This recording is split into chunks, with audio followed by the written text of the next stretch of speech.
How does your lifestyle impact your spiritual journey? The more grounded and centered we are, the more time and space we have to be spiritual and walk that path. I call these different parts of our lifestyle life blocks. It's like there's these blocks of life that we put together to make sure that we're running right. Imagine that you've got the most important life blocks on the bottom, and then you've got more important ones on the next level, so on and so forth. And it kind of makes this like pyramid, and you build it up. And at the very top is your spirituality, your higher self, all these important things, these places that you're trying to get to reach peace and calm. And so think of each of these blocks of life as an integral part of your existence here in the real world, here on Earth, where we all live. And how do you use that to live your best life, your best spiritual life? Before we move on, please hit the watermark in the lower right-hand corner and subscribe to the channel. If you like what we're doing, please share this out with your friends and family. We're trying to help people out. And if you think someone can benefit from this, help them out. You can use these blocks of your life to build this solid foundation. And if you don't have a solid foundation that you're standing on, then you're kind of always going to be moving around and slipping about versus having this solid footing that you can kind of really intentionally in this aware way move forward in your life. And if you're centered and grounded with your lifestyle, suddenly you're going to be working towards alignment of your mind, body, and soul. And we really can't live our best, most joyful, peaceful, life if we're not aligned in that mind, body, and soul. Our body, we have to take care of our body. We have to take care of our spiritual self, and we have to make sure that we're taking care of how our mind works. Are we learning? Are we growing? Are we developing? So today I wanted to go through a list of these lifestyle blocks, these blocks of life, these life blocks that can help you live a more centered and grounded life. The first thing that I'm going to talk about is health and wellness. We're talking about this holistic idea of our health and well-being. And it's not any one specific thing, but it's talking about managing stress, making sure that we are eating right, and doing all these things that are central to just being a functioning human being. And part of that is food and nutrition, which is kind of its own life block. Are you eating right? Are you eating what is best for your body? People tell you got to eat this, or you can't eat that. Who knows? But you can figure out what works best for you. So think about when it comes to food and nutrition, what do you eat that makes you feel good? What do you eat that makes you feel creative and enlightened and spiritual? What makes you feel like you have energy? And eat more of that. And figure out what works best for you. Figure out, okay, I'm going to use this portion for this and this portion for that, but have some awareness and intention around it. That's what this whole thing is about, is having awareness, having intention, and suddenly you're going to be living a better life. And maybe it sounds difficult to you. You think, there's all this stuff I've got to do. I can't do it all. You don't have to do it all. You don't have to do all this at one time. In fact, most people, and myself included, would not recommend that you do all of this at one time. You have to take a bit here and a bit there, and you have to kind of walk in incremental steps. Think about persistent incremental growth in your life and how small changes over every day or every week or every month add up to these huge changes over the course of a year or the course of, 2 years. And suddenly you've got a wholly different life that you're living that's in alignment with who you want to be and where you want to be and what you want to do. Once you move past food and nutrition, you've got fitness and exercise. And I encourage you guys to not look at this as something, oh man, I've got to go do that. You need to find something that you want to do. And I call it intentional movement. Fitness and exercise are just intentional movement. What is it that you love to do when you move? Do you like to walk?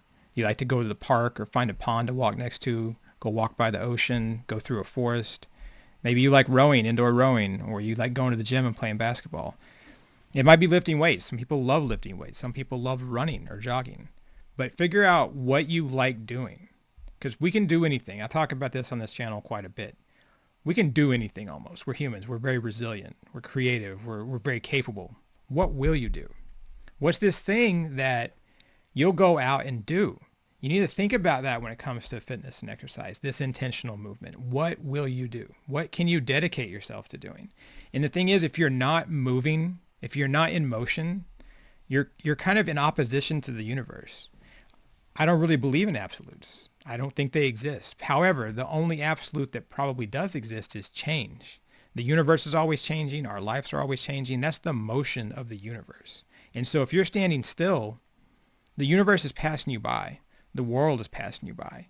So think about moving with that rhythm and that dance of the universe. Another part of our overall health and wellness is sleep. We all have to sleep, but a lot of us aren't sleeping enough. And if we are sleeping, are we going to sleep at the same time generally every day? And are we sleeping for generally the same amount of time? Sleep's so important. Every time I go into the VA to see my VA doctor, the first thing they ask me is, am I sleeping well? Am I sleeping good? And a lot of doctors will ask that. And a lot of mental health professionals will ask that. Athletes are asked that. If they're high performance athletes, driven professionals, people who have these high pressure driven jobs, are they sleeping right? Soldiers out in combat, are they sleeping? Because sleep is this critical thing, and it's even more critical, we know now today than 20, 30, 40 years ago.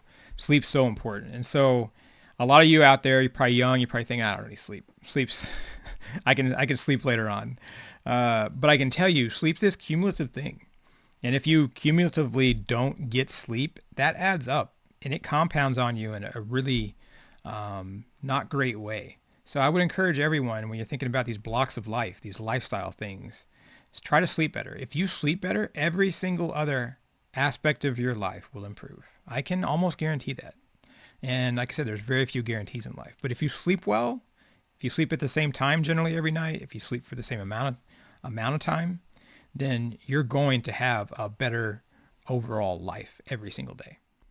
And as we move past those health and wellness kind of life blocks and we get into some more kind of day-to-day stuff, we're looking at job, we're looking at our vocation. What do we do every single day?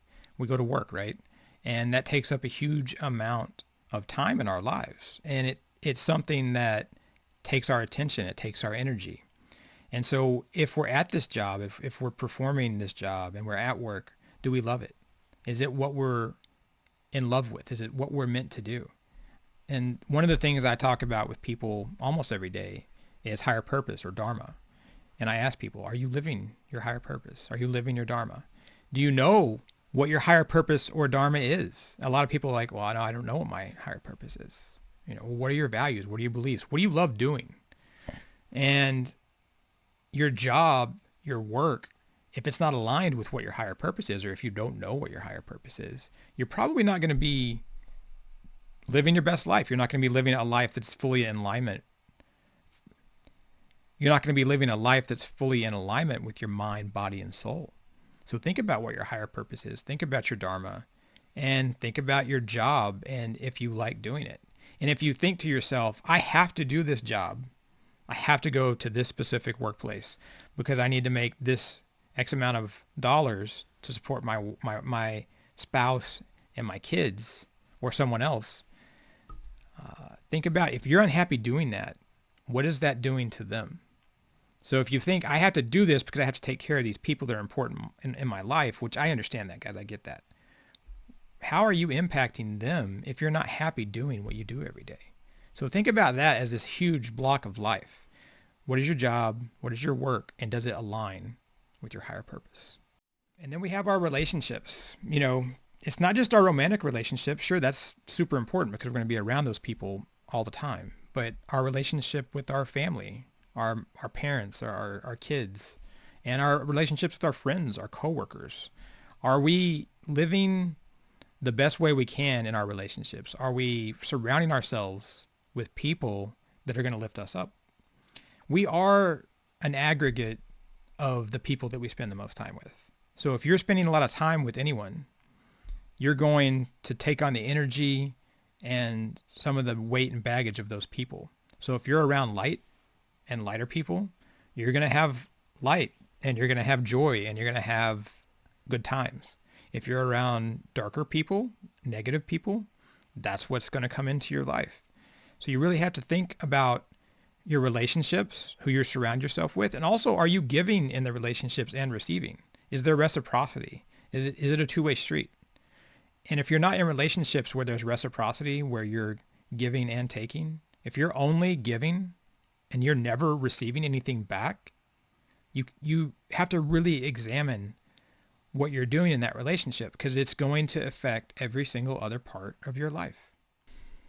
Then there's the big one of finances. Finances and money, a lot of people don't like to talk about it, but I love talking about money because it's this thing in society that we have to deal with. A lot of us, most of us, aren't going to go live in the foothills of the Himalayas and be a monk. And so we're living in a society that's got capitalism. It's got the exchange of goods for services, and it's a system, and we live within it, and we essentially are making the choice to live within it. We can go be a monk if we want, and that's okay. Some people do that. But when it comes to finances, we have to kind of, even in the spiritual world, we have to look at it from a practical perspective. If I'm always worried about money, if I'm always worried about where the next dollar is coming from, how can I walk this intentional and aware spiritual path? I can't. I can't focus. I can't find peace. I can't find calm if I'm always worried about the dollar, if I'm always worried about money. And this finances thing, it links into relationships. It links into our job and our work. It links into all these other life blocks. If you're worried about your finances and you're stressed about it, think about the impact that's going to have on your health and well-being and that lifestyle, that block of your life. So finances, all right, I'll start that again. Just that little small part there. Finances are this incredibly important thing that you really kind of have to look at and say, I'm not going to ignore it. I'm going to focus on it. I'm going to give it the attention that it deserves, and I'm going to move on. And then it's put in its place, and you're controlling it versus it controlling you. And that's true of most of these life blocks. You have to control them versus letting them control you. And next, I want you to think about the spaces that you spend time in. You've got your home. You've got your place of business or where you go to work. You've got your car. You got wherever it is that you spend your time. And for most people, that's going to be their home, their vehicle, and their work. It can be more places. But are the places that you're spending time, those spaces that you're spending time, are they aligned with how you need to live your life? Is the energy good? Are they lifting you up? Are they organized? Some people can live in chaos. I acknowledge that. I'm not one of those people. I kind of need some organization and order. My wife tends to be able to kind of live in a little more disorganized house, but I need to be a little bit more organized. So think about yourself. What do you need to thrive in the spaces that you spend your time in?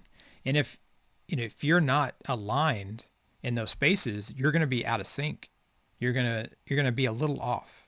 Whether it's the ancient practice of feng shui or whatever, the spaces and how we set them up, how we move through them, how we observe them, it impacts our energy.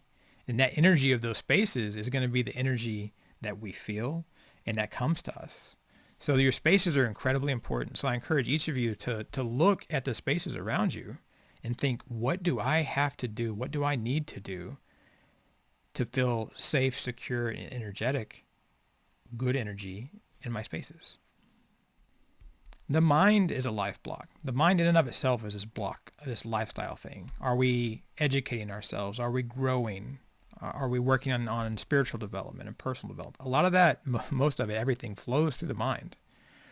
And the mind and ego are these incredibly important things. People talk about ego death and putting your ego aside, and that's really important. But our mind and our ego are really great at what they do. They've kept us alive for thousands of years. They make sure that we're safe and healthy, but they tend to overperform. And in doing so, sometimes they actually eat at us, and they actually prevent some of the things they're trying to accomplish, which is make us healthy. So if you're in control of your mind, then you're going to have a more aware and intentional existence. It's this very spiritual thing, but it's also this very practical thing. You'll be less stressed. You'll be less anxious. So when it comes to your mind, think about these thoughts and feelings that come through my mind, through your mind. Am I using them in a useful way, or are they controlling me? I have this thought. Okay, am I going to move with that thought and use it for a second and then let it go? or am I going to stay with it? And then it controls me. And that's what you hear about a lot as far as living in the present moment. Living in the present moment, or being present, is about taking those thoughts that and feelings and emotions that come into your mind and saying, okay, I got this. Like, that's helpful. Thank you, mind. Thank you, ego. I appreciate that. That was useful. I'm going to move on now. Or you're sending me this, but you don't need to be sending me this because it's not important. It's not useful. I'm going to ignore that. It's where everything comes together, and you have to really come to peace with it so that you can go on this really beautiful spiritual journey that you want to go on. Another block of life is habits and routines. It's something that we could spend tons of time on, and it's something a lot of books have been written about. In fact, we've done a review of Atomic Habits by Thomas Clear. We'll link that video up in the upper right hand corner. But habits and routines are what life is kind of all made up of. There's all these cycles and these comfortable patterns that we get in throughout our day and our week and our month and our year that we're used to. And we have good habits and good routines. We have neutral habits and routines, and we have these really not great and bad habits and routines. And I think if we take a step back and say, okay, what are my good habits and routines? What's working for me? What's making me feel better? What doesn't really matter either way? And then what's taking time and energy away from me in this negative way? What is not making me feel good? What's taking up space in my mind or making me anxious? I think if you take a step back and you look at your habits and routines and you really dissect how each of them treat you, then you can say, okay, what can I do? How can I move forward and get rid of this bad habit, this bad routine? And often that's replacing that bad habit or routine with a good habit or routine. That's probably the easiest way to stop a bad habit. And there's a lot we could go into with this because it's a complex issue. But getting a hold and a control of your habits and routines is going to put you in order. It's going to get you more organized, and that puts you more at peace. It makes you calmer. It eases anxiety. It reduces stress, and it makes all these other things more possible in your life. And often we procrastinate or don't do things because we kind of dread it. We think, oh, it's going to take so much effort. But really when we do it, oh man, that was easy. I should have done that before. Why didn't I just get up and do it? And so part of it is, how do we start and form habits and routines? And there's a whole, like I said, discussion that we could have on that. It's probably a whole other video. But again, check out that video by Thomas Clear and Atomic Habits that we did and reviewed his book. And I want to talk about ritual as a block of life, as a life block. Ritual is a type of habit or routine, but it's something that takes us from the concrete world we kind of all move through every day to the spiritual realm. It's a bridge. A ritual is a habit or routine that bridges us between our shared reality that we live in every day and that spiritual world beyond, our higher self, the divine, the universe, God, whatever you want to call it. It doesn't really matter to me. I'll use any of those names. And so what ritual are you doing that helps you connect from this world to your spiritual self? And that's something that you kind of have to answer for yourself. It's a deep thing, ritual. And I think ritual, sometimes it gets a bad rap because it's associated with dogma and religion. But ritual isn't that. Ritual is, it could be meditation. Ritual can be quiet thought, reflection, or prayer.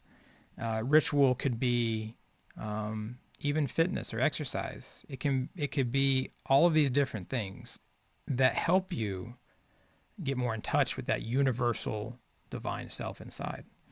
And we have a whole video on ritual, what it is, and how to develop your own ritual that is specifically tailored to yourself. And we'll link that video in the upper right-hand corner. But check it out, because ritual is this thing that is going to really connect you with the oneness of the universe. It's going to help you really find that sync and that step and rhythm of the universe for yourself. And it, like I said, it's going to be really specific for you. And I think a lot of times that's where we've broken down with religion, is we get into the dogma and people say, oh, you've got to believe this and do it this way. And Don't let anybody tell you how to do a ritual or what works for you. Just make it up for yourself. Use all these other things out there, ton of information out there. Use them as reference points and do what works best for you. And the last one I'll probably talk about by itself is meditation. And that's part of ritual, but it's also kind of separate because meditation is this big thing. And when it comes to meditation, I would say learn about it. Meditation isn't exactly like sitting cross-legged on the floor with your eyes closed. It doesn't have to be that. It can be that. It can be a lot of other things. Meditation can take on many forms. You can meditate and jog in the forest. You can meditate and walk by a lake. You can meditate in the bathtub, taking a hot shower. You can meditate doing all these different things in your life. And you could use guided meditations, which I heavily recommend for new beginners. You can do mindfulness meditation. There's all these different types of meditation.